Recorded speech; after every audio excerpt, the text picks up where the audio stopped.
Hello students, welcome to genius academy. இந்த ஷார்ட்ஸில் நம்ம என்ன பார்க்க போகிறோம்னு பார்த்தீங்கன்னா, வீட்ஸ்டோன் நெட்வொர்க் ப்ராப்ளம்ஸை எப்படி ஷார்ட்கட்டில் ஈஸியாக சால்வ் பண்ணி ஈக்குவலன்ட் ரெசிஸ்டன்ஸ் கண்டுபிடிக்கிறது அப்படின்னு பார்க்க போகிறோம்.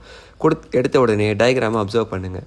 இங்கே பாருங்கள், 4 ரெசிஸ்டன்ஸ் கொடுத்துருக்காங்க. ஒன்று P, ஒன்று Q, R அண்ட் S கொடுத்துருக்காங்க. இந்த டயக்ராமில் இருந்து பார்க்கும்போது என்ன தெரியுதுன்னு பார்த்தீங்கன்னா, P, Q, R, S 4மே சேமாக இருக்குது.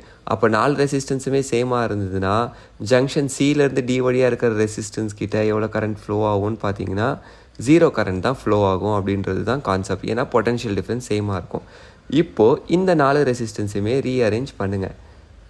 ஸோ பியும் கியூவும் சீரீஸில் இருக்குது, ஆரும் எஸ்ஸும் சீரீஸில் இருக்குது அப்படின்றது. ஸோ இப்போது இந்த சர்க்கியூட்டை ரீடிசைன் பண்ணால் இதில் இருந்து நம்ம ஈக்குவலன்ட் ரெசிஸ்டன்ஸ் கண்டுபிடிக்க போகிறோம். ஸோ பியும் கியூவும் சீரீஸில் இருக்கிறதுனால அது RS1ன்னு வச்சுப்போம்.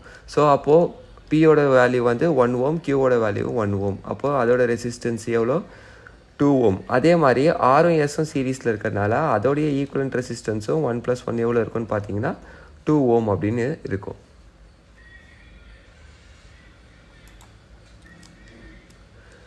இப்போது சர்க்கியூட் எப்படி மாறி இருக்குன்னு பார்த்தீங்கன்னா, 2 சீரீஸ் ரெசிஸ்டன்ஸுமே ஈக்குவலன்ட் ரெசிஸ்டன்ஸாக மாறி மேலேயும் 2 ஓம், கீழேயும் 2 ஓம். ஸோ 2 ரெசிஸ்டன்ஸுமே இப்போ பேரலில் இருக்குது.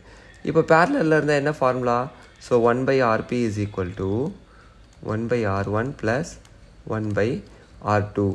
ஸோ இதை சால்வ் பண்ணால் 1/2 + 1/2 2/2 = 1 ஓம்.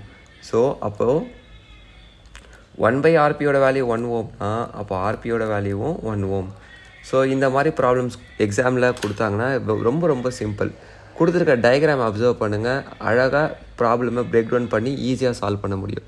இந்த மாதிரி நிறைய ஷார்ட்கட்ஸ் அண்ட் இன்ஃபர்மேட்டிவ் ஷார்ட்ஸ் வேணும்னா சேனலை சப்ஸ்கிரைப் பண்ணுங்கள், உங்கள் ஃப்ரெண்ட்ஸ்க்கு ஷேர் பண்ணுங்கள். Thank you students.